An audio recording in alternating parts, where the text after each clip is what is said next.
Okay guys, so today I'm showing you the best settings in Phantom Forces. Now when it comes to sensitivity, it's kind of just preference in my opinion.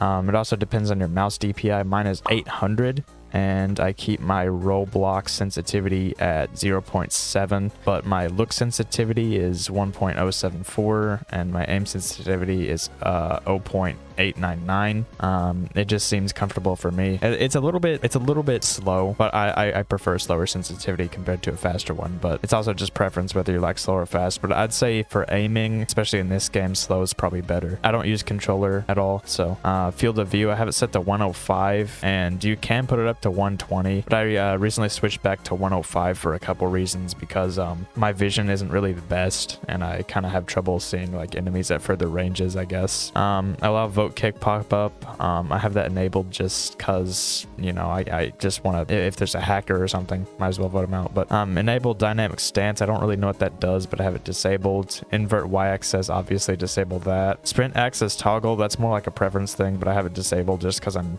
not used to it. Scope direct angular input, I have that enabled. I don't know what that does. Disable 3P weapon sounds, I have that disabled. For display, I have enable blood to disabled.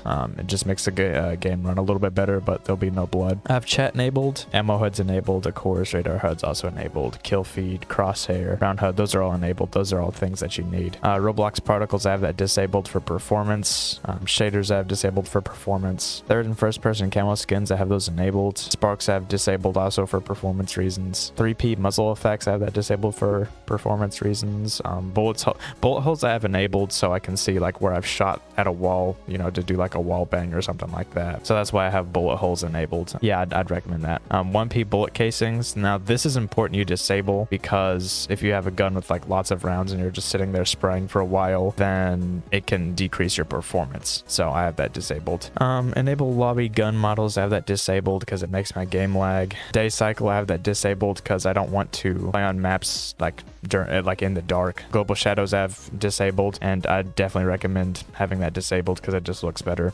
Spawn ragdolls. Now this is really important. Make sure you have spawn ragdolls disabled, because it makes, you know, finding players easier, especially when like they're hiding in dead bodies or something like that.